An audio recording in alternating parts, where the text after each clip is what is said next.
single greatest technological achievement of the 20th century.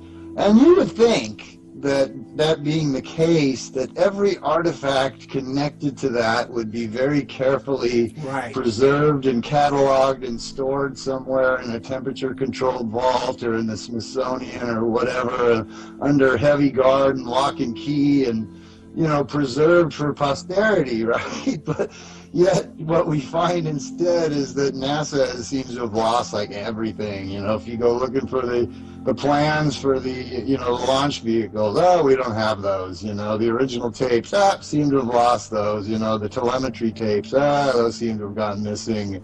The majority of the moon rocks, it's just on and on down the list. These various components of the mission actually had the capability of doing what they were supposed to do, or whether they were just stage props, basically. Yeah. But we can't do that because none of that information is available for review very conveniently. Yeah, it turned out some of those rocks turned out to be fake too. They were on display in other countries. They weren't even real.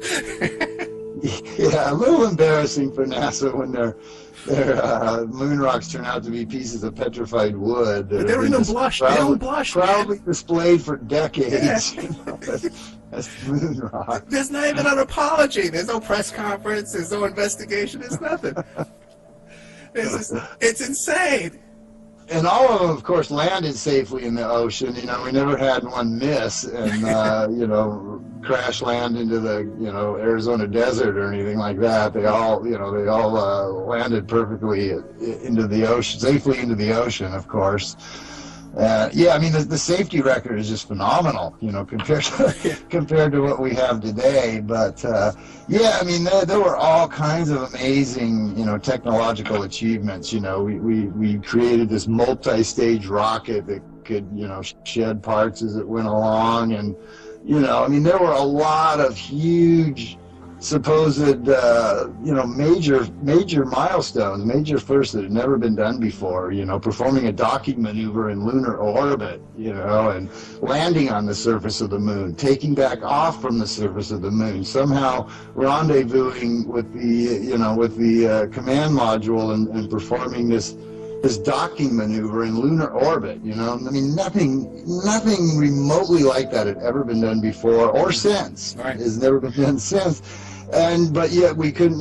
But when we got all the way back from doing all these amazing things, we just dumped the guys into the ocean with a parachute. Oh, you know what else, man, blew me away too? Have you ever seen the videos of when the Russian cosmonauts come off their out of their spacecraft? They land their thing, right, and they put them on beach chairs right there out in the open. And they sit them down on these beach chairs. They can't even stand up. They're like, they're like limp.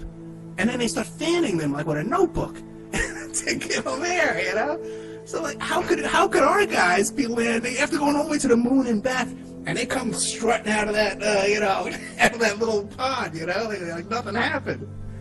These are conditions where, hygiene is not something that's real easy to tend to, It's, I would think just relieving yourself would be a difficult proposition, let alone, brushing your teeth or combing your hair or shaving or you can't shower or bathe. And right. This is like spending a week on Survivor or something, and yet they come back and they're like television ready. They're rested, they're refreshed, they're fresh scrubbed, they're well groomed, and these don't look like people that just crawled out of a cramped space capsule that they spent, an extended amount of time in. It's just, it doesn't quite fit. Just think wearing that suit for 3 days and that backpack and that helmet, and the gloves. Just doing that, you would need twice the amount of food and water that you'd have here on Earth walking around.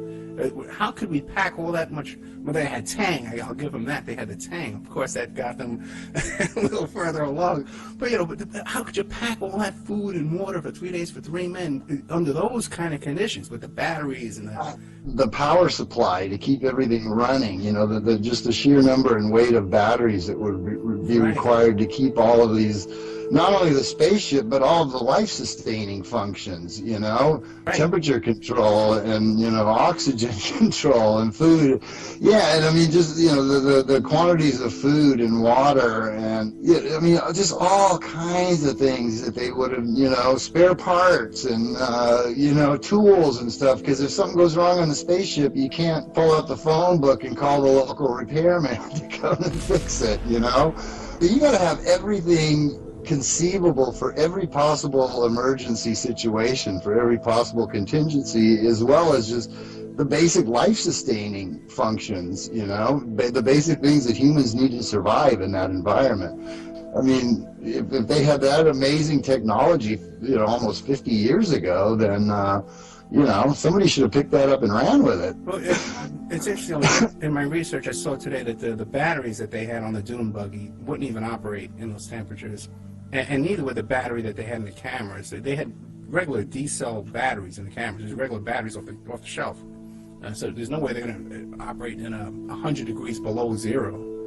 Yeah, there's a lot of questions about the camera and the film. You know, right. I mean, how would the film survive the radiation levels and the temperature extremes to create this perfect photograph, this perfect photographic record that we have? Because not only were all our astronauts just you know, awesomely brave and heroic, but they were also all, you know, just damn good professional photographers. You got to give it to these guys, you know. I mean, they were sent there under the most unforgiving circumstances imaginable, where, you know, you're struggling just to stay alive, you know, to get food and water and whatnot, and you're in this bulky spacesuit with a helmet on, a visor, your vision is restricted, you're wearing these heavy padded gloves, and somehow or other you have to operate a fully manual camera, which is another thing people don't understand, you know. I'm sure a lot of people who are used to just pulling out their camera and tapping on the screen and taking perfect pictures don't understand that that wasn't possible in the 1960s. You know, everything had to be adjusted manually. The exposure, the aperture, the shutter speed, you know, it had to be manually focused, which was not easy to do to the degree that these guys did it. You know, where virtually every frame is perfectly framed, perfectly exposed, perfectly focused. It's just extraordinary to, you know, to think that they could have gotten that quality of photographs working under those conditions when, you know, they weren't even professional photographers. They were astronauts who were just, you know, doing that as a side thing, supposedly. And yet, just phenomenally talented photographers. You got to hand it to them.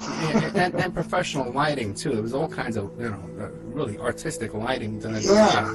And the cameras, of course, functioned perfectly under those extreme environmental conditions, and, you know, the film also performed marvelously well. So, yeah, you know, it's Well, you know, they make the radiation film badge dosimeters that you wear when you work around X-ray machines and stuff like that. They make that out of film because film is so sensitive to radiation that you can measure it on this film.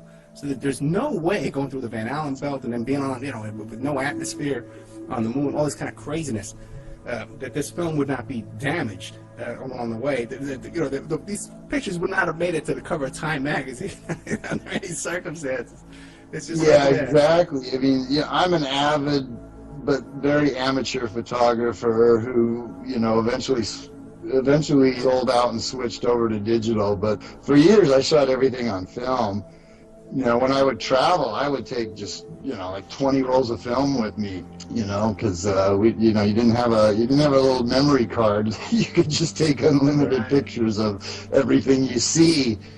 But I can remember every time I would go through an airport security thing, I would hand I would take my film out of my bag and hand it to the attendant to hand check, because I did not want it going through the X-ray machines because it could damage your film. It could ruin your exposure, especially with higher speed film. And so yeah, it's very, very, very sensitive. Film stock, you know, 35 millimeter film stock is very, very sensitive to radiation, and yet, you know, performed fantastically.